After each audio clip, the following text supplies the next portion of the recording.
All right, down here at Ironworks Speed and Customs, getting a little BTS of the Legacy Series Roadstershop Special Edition chassis. If you guys want more information, you can head over to Ironworks' YouTube channel.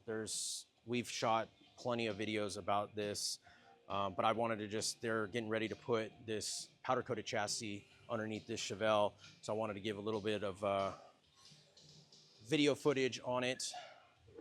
But if you notice there's some grind marks. This whole chassis has been powder coated. So let me back up. So this is number 6 chassis, Legacy Series chassis, which is a Roadstershop chassis. It's got a floor incorporated into it, wheel tubs. The floor's been dropped down. It comes with a firewall as well. IRS, highly modified chassis. So this is number 6, this is number 6 Legacy Series Chevelle, but they did receive their number 7 chassis, which is this one right here. Same chassis, same chassis. This one just doesn't have the seats in it, and obviously the engine and transmission's not in it. But this one got blown apart when they received it and sent down to the powder coater to get fully powder coated. Now it's back and they're getting ready to put it underneath. Go ahead and do your thing. I don't want to interrupt you guys. So they're going ahead and going to swap and get this powder coated one under number 6, and then number 7, which now this is number 7 chassis, will get sent out to get powder coated as well for the next car. But the significance about all this, which I wanted to document and show, is that whether you start with a car that is a completely, perfect body, perfect floor, what have you, or you start with something that's got some rust issues and what have you, this is a cool scenario that's happening here, because now you can buy a chassis, and again, this is a special edition chassis that's designed by Ironworks with, it's a collaboration with Roadstershop. So you can't buy it from Roadstershop, you have to buy it from Ironworks. But the cool thing about it is, again, it's got this whole floor, which then in that case, you basically cut out your existing floor from wheel tub to wheel tub. So if any of that stuff has issues, cancer, any rust or any of that stuff, that all gets deleted. And then now you're replacing it with this whole new chassis that has the floor incorporated into it. And as you can see here, this car was cut right at the rocker. And what's going to happen here, what these guys are prepping, is this powder coat got grounded down into spots. And this is all measured out. Marcus is getting this all dialed in. So then basically that's all prepped and ready to be spot welded through the pinch weld rocker of the Chevelle itself. And if you come over here, you have holes on this lower flange of the firewall, which then will get the firewall extensions that come up once this is on, the cab is on the chassis, and then it's gonna join the bottom floor to the firewall. And it already has, like you can see, the tunnel is already formed and set up. If you notice here, these mounts are for Camaro seats, and this floor is dropped down lower so you can run Camaro seats with the full mechanisms, like adjustability mechanism front and back and up and down and everything. All that will be sunk down into the floor, so you're not jeopardizing your headspace in the car, let alone with that reconfigured. Someone that's taller can still have enough room to drive the car in the comfortability. So over here on this one, I'll show you what it looks like with the seats in it. Obviously, it's kind of hard to see, what you're gaining other than you see it's dropped down. But if you watch some of the other Legacy Series Chevelle videos, you can see where Roger's a tall guy, he's like 6 foot something. You can see that he's running in one of these chassis, not this exact chassis, they were running a different chassis that was modified like this, but it still didn't have the floor incorporated. This is the new version, Gen 2, I guess if you want to say. But you can, same scenario, you're getting a little bit more headspace, but even on the other cars, he's got tons of headspace. I just rode in Rob's 70 Chevelle, the black with the white striped Chevelle, and that one, I mean, I was like stretched out, and I'm 5'10", the seat was back. I'm stretched out, barely hitting my toes at the firewall toe board. I mean, it was insane. I had I mean, it's honestly, it was a little too far back. I would have, if I was gonna go for a long drive, I would have been scooting it forward because I was just sunk back in the seat. And then again, the other cool thing is that, well, I'll come back over to this one right here because it'll be better seen. But as this body comes down and mates against the frame, you're gonna get a void between this yellow tape and this inner fender well. You gotta go down? I'm gonna cut, so I just don't wanna tear up your audio. You're gonna cut and you don't wanna tear up my audio. I appreciate that. Go ahead and do your thing. So basically that void in between, here's the wheel tubs right here. So you see this right here goes onto the flanger that's on the chassis, and then these right here go into the body of the car on the inside of the wheel well. So those are your new wheel tubs. So the greatest thing is that now you don't have to basically cut the floor out, put a chassis in it, and then build all of that around the chassis. That's where a lot of time, and not just time inside the shop, but where a lot of shops can't quote you because of time and labor, because the fabrication to make the floor on a aftermarket chassis to match the floor of the car to the chassis, it just becomes a very, very labor intensive deal. And everyone's got a different way of doing it too as well.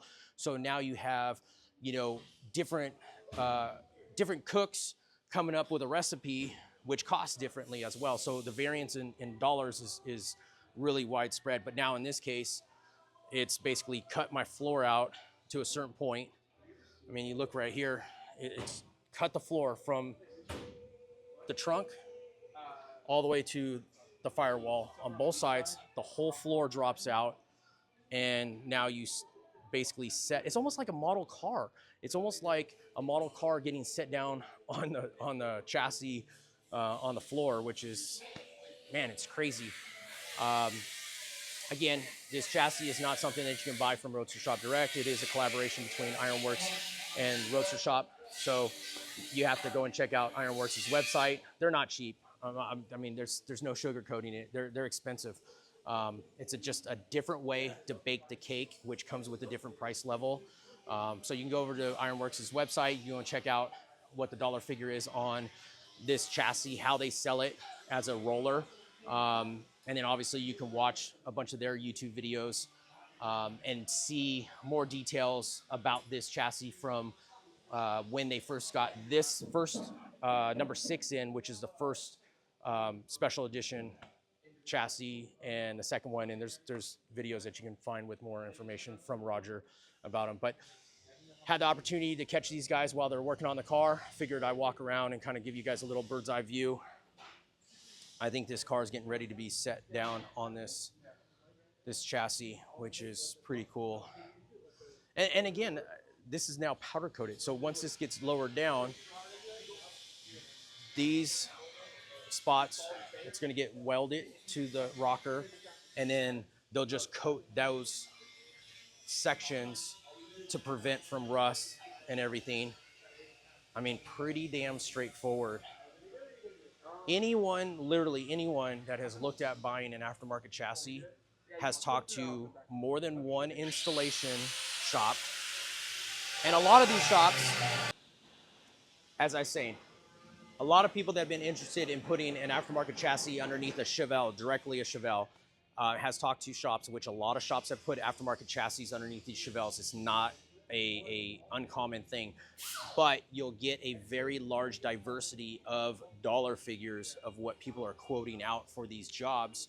And it comes down to, there is no one recipe, and let alone not with just one recipe from the actual fabricator installer shop, but there's also differences of what your donor car is on the floor that's currently underneath it. So you might have a car that needs to have rust fixed and floors fixed on top of mating the floor to the aftermarket chassis. So that takes all of that out of the equation, and you can just get this chassis and go from there. So I wish I personally was able to I mean, maybe one day, just not my time, but I'm sure there's plenty of you guys out there that are ready to invest into your Chevelles. To some people, you want the best performance because you're gonna go and road course it. You want the best performance because you're gonna take it on road tours, or you just want to be able to get on the gas and be spirited in the canyons or whatever have you, or you just want to have the best of the best.